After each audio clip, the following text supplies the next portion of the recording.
I did not really want to be having a breakdown on a Wednesday in the middle of the week, but Lana Del Rey has dropped a new song, and unfortunately, it is part of my due diligence as the lanaologist to get on camera and humiliate myself for your benefit while I listen to a life-changing religious experience, which is the release of a new Lana Del Rey song. If you haven't watched my reaction to Did You Know That There's a Tunnel Under Ocean Boulevard, then maybe you're not familiar with the, let's say, spiritual connection that I have to Lana's music. As we all know, I am the Swiftologist. I love Taylor. I am a scholar of her work. But I feel like my connection to Lana Del Rey and my relationship to her music is much more feral or primal. Lana's music strikes a chord in me that is completely separate to like who she is as an artist. It speaks to a part of me. And I don't really know how to handle that when I'm doing it on camera. Now, the song is called A&W, and I have read rumblings about this song for a number of months now, ever since the album tracklist was released. And I think it stands for American Horror. I'm not 100% sure, but I have heard great things about this song. I've tried to avoid any and all spoilers, which I have done very successfully. I haven't seen a single lyric, but I am nervous. I'm scared. It is 7 minutes long, which is always a sign that something bad is going to happen to me. I'm going to have some sort of nervous breakdown, and I'm pretty sure that's what's going to happen today. Did You Know That There's a Tunnel Under Ocean Boulevard broke me? Just watch my video if you haven't seen it before. I am so excited for this album. I am also super curious about her process and how she's gone about like creating and putting this album together. That was definitely revealed in this interview she did with Billie Eilish for Interview Magazine. We don't get to hear from the horse's mouth off of her Instagram Live very often. So whenever I get to hear like Lana talking about her art at length, I am living. And there is always something surprising or interesting or new or revelatory in her interviews. She is really bad at like doing the PR KG answer, which is first of all why she is always getting in trouble, and second of all why she, I think, avoids traditional mainstream media press as much as she can, because you know, Lana is an unfiltered person that is best listened to in context. And when you take Lana statements and comments, which can be a little crazy, out of context, she can seem really, really insane. I think that Lana Del Rey is insane in a fantastic artistic way, but I know not everyone agrees. There was a quote that I just wanted to like pull up here from the Interview Magazine interview that I think really speaks to the character of Lana's work and also describes like why I love her so much. So she's talking about how she wanted to maybe do a nude shot of herself as the cover for this record, but when she was going through the motions of kind of putting it together, she took the photo, and it was a very considered visual process, which is not always the case with Lana. We know she loves to take a selfie and go on PixArt and make that the single cover, but this time around she's being very intentional, which is hopeful for me, because when Lana's putting like effort into the visual messaging, the resulting product tends to be really good. The quote that I want to highlight is her talking about maybe doing a nude shot as the album cover, which was something she felt really passionate about for a second, but then she sat on it and she had kind of a different feeling or revelation towards it. And I think it says something larger about her approach to being an artist that I love and am so enamored by. But in the end, I got nervous about doing that, putting the nude photo as the cover of the album, because I was like, is this an artistic inspiration that came to me, or is this a reaction to something I feel is critical about me? I never like to do anything in response to something that's fear-based or based on what people think of me. And I love that, because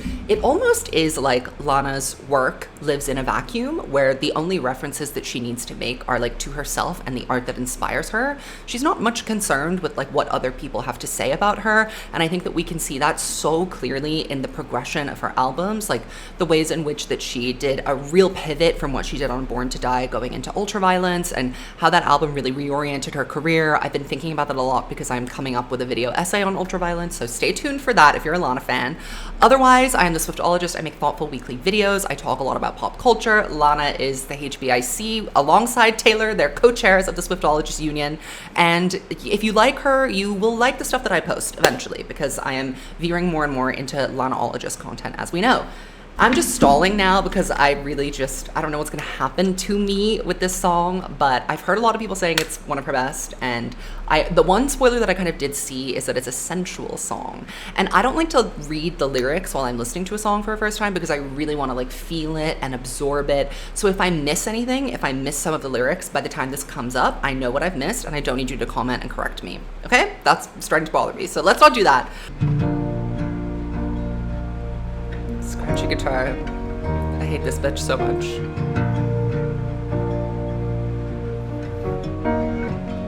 This is haunting.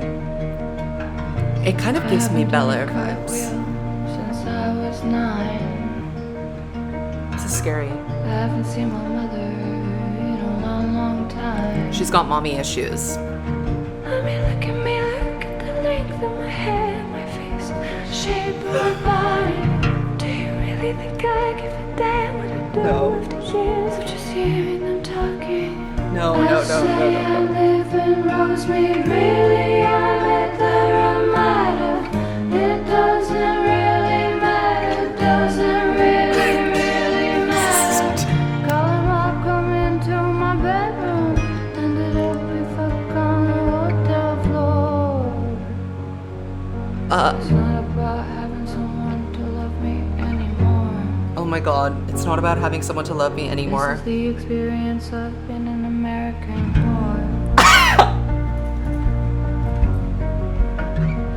I am going to pass away. I am so... Oh, the vape? Is that it? One from called up another. Forensic files wasn't on. Watching Teenage Diary of a Girl, wondering what went wrong. Ooh. I'm a princess. Stop. Some devices. Ask me why I'm like this. Maybe I'm just kinda like this. I don't know, maybe I'm just like this. Oh, that really reminds me of... I can't. It doesn't really matter, doesn't really matter. This is kind of giving the Beatles. Becomes over again. I mean, better than the Beatles, obviously. I'm over my head, but it's not about having someone to love me anymore. Oh my god, Lana! Take me there! It's the experience of being an American whore.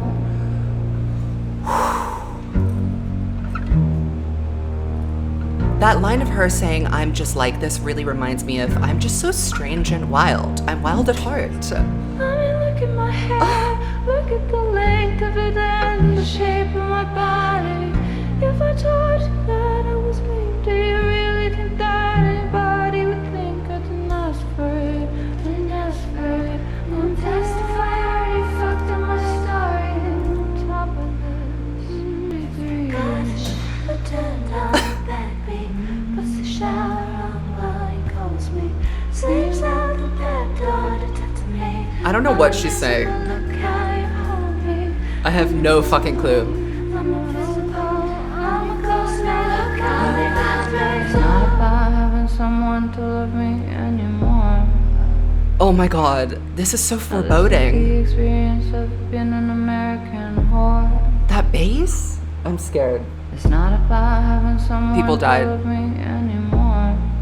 This refrain is so interesting. No, this is the experience of being an American whore. Oh, I don't know what to say. I have no fucking clue what's going on. Beat, okay? I like the beat.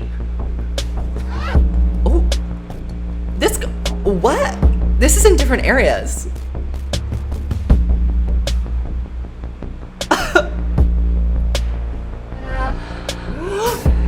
Charlie XCX on the mic? What is going on here? This is so unlike anything she's done before. Oh, I feel like I'm gonna blend her. It's giving Venice Bitch Breakdown, but like gritty.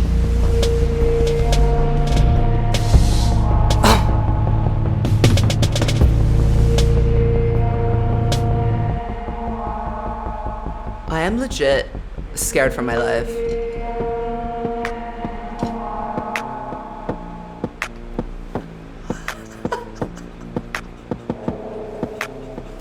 I'm losing it. I'm losing it. What the fuck?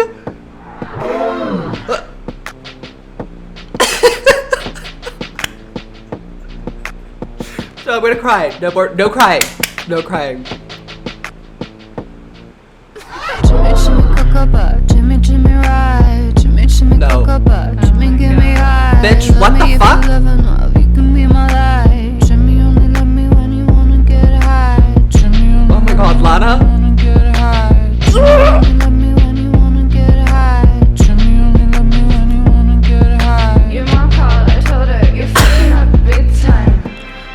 No. What? I literally am smoking crack cocaine. Your mom called, I told her, you're fucking up big time. Jimmy, Jimmy, cocoa, Jimmy, Jimmy, ride. Jimmy, Jimmy, cocoa, Jimmy, What the fuck is she saying? Love me if you love enough, you can be my life. Jimmy only love me when you wanna get high. Jimmy only love me when you wanna get high. Jimmy only love me when you wanna get high. Jimmy only love me when you wanna I don't know. get high. Your mom called, I don't know. I told her, you're Close. fucking nice, find me Close. outside. Your Close. mom called, I told her, Close. you're fucking up big time, but I don't Sorry. care, baby, I already lost my Finish. mind. I refuse myself from this. What is going on?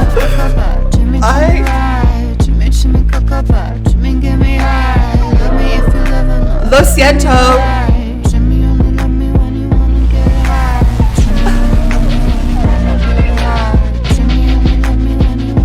This bitch is crazy. And I love that about her. You're fucking up big time. I'm sorry. Okay. What was that? What was that? I feel like I just got spiritually waterboarded.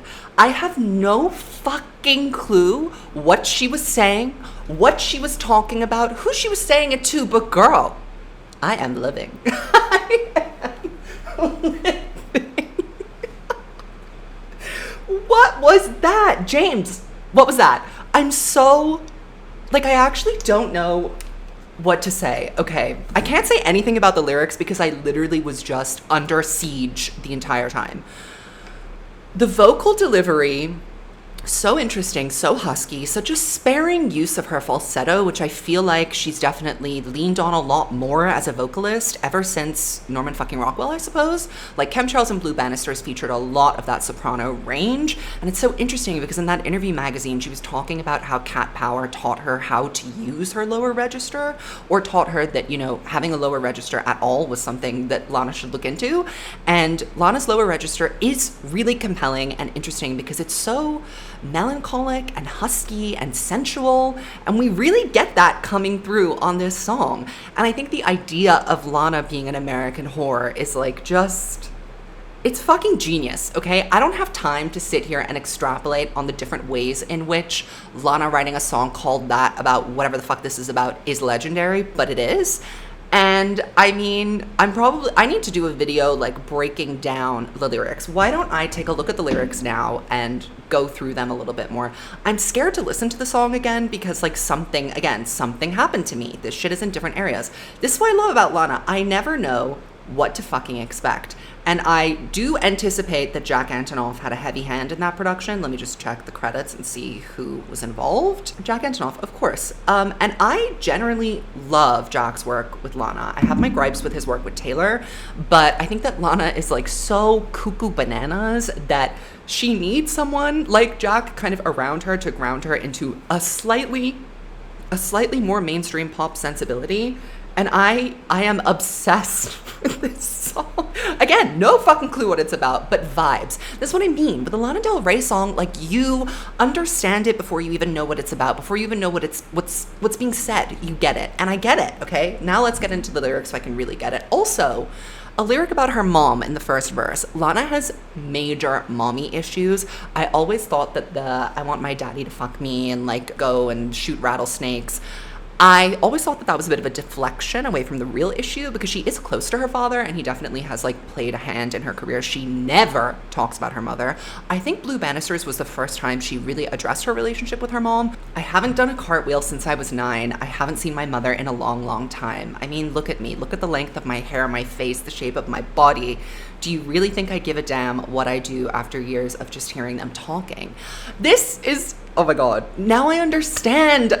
Everything in the Lana universe makes sense in hindsight.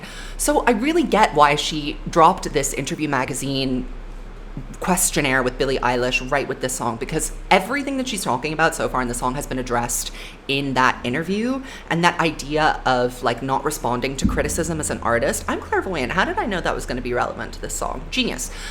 that idea of not making art in response to criticism is really on display in this song, I feel. And also, she mentioned something else about Cat Power that she loved, which is that Cat Power could perform an entire concert with her back to the audience. And that is literally Lana's energy as a performer. It's like, I'm going to do what I need to do. I don't care if you watch and I don't care if you listen, but I know you're going to fucking listen no matter what I do. So let me just fuck around. I'm at the Ramada. What is that? Are these like LA references? Let me like Google this up. Okay, the Ramada is like a Wyndham hotel, which is kind of like a Hilton Garden Inn, I guess. It's like a budget experience. It's very like somewhere Chateau Marmont, like a non-glam version of that. It's very like run-of-the-mill cinematic, I guess like 70s California, which is of course always the fucking goal of Lana's work, to chronicle. It doesn't really matter, call him up, come into my bedroom, ended up we fuck on the hotel floor. It's not about having someone to love me anymore. Okay, this is the experience of being an American whore.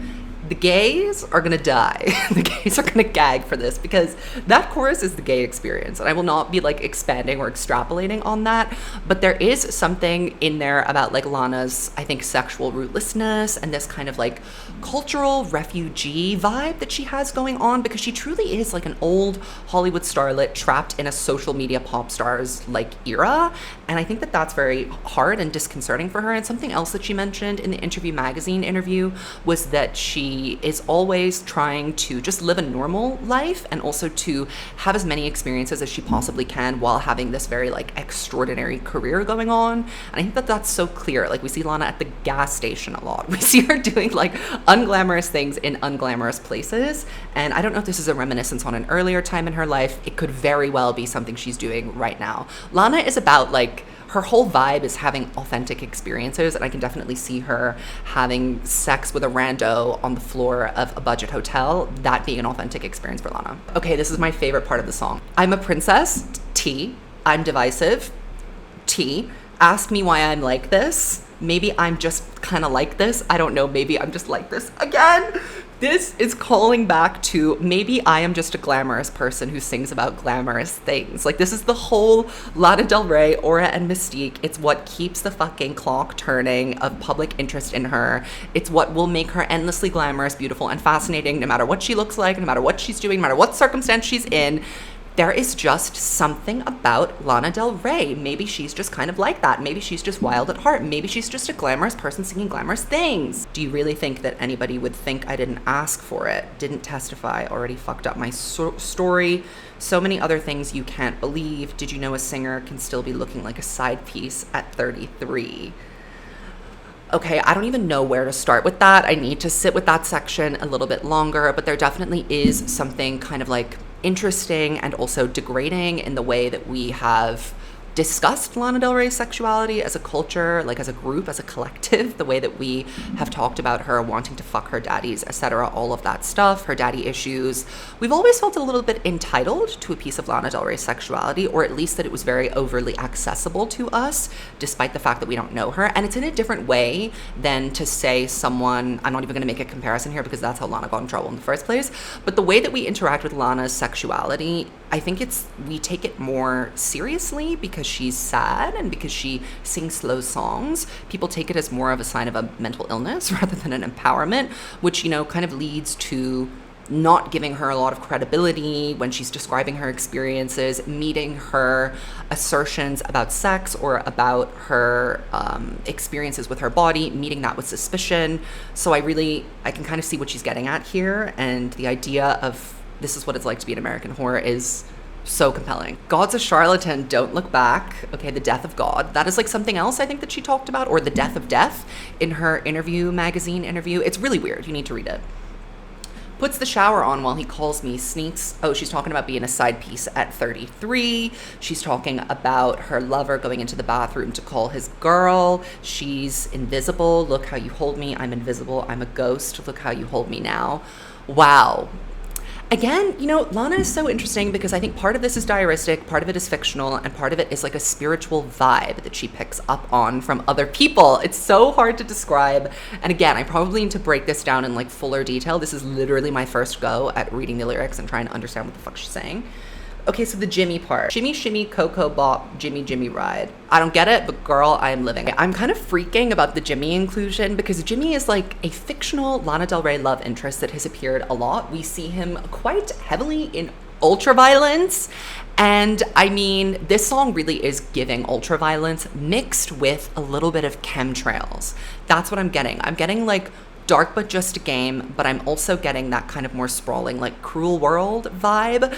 I don't know how to describe. It's like, this is so interesting. This Lana album is pulling from like so many different references and areas in her career. I think the Tunnel Under Ocean Boulevard, the song, is definitely more kind of like Honeymoon, Norman fucking Rockwell vibes, maybe even a little bit of Born to Die thrown in there with the strings, but this really is giving me chemtrails, Ultraviolence, another compelling, tantalizing morsel from Lana Del Rey.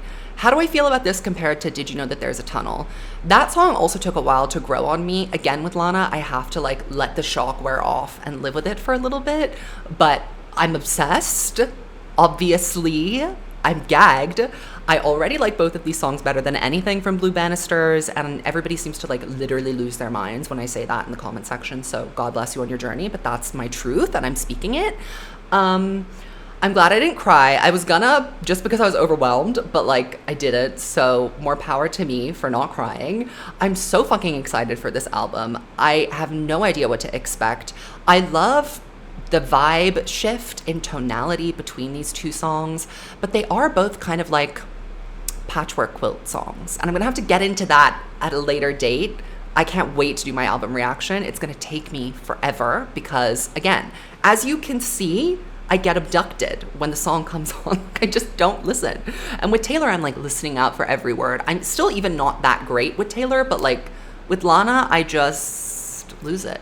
I lose it. I become mute. I really think that you should subscribe and stay tuned for more Lana content because that Ultraviolence video essay, it's going to be iconic. And I think I'm going to do it for all of the different albums. If you haven't seen my Born to Die video essay, go watch that. I talked about how it was the most culturally important album of the 2010s, and it definitely was. So yeah, I need to go lie down and sleep for a million years until the album comes out. Okay, bye.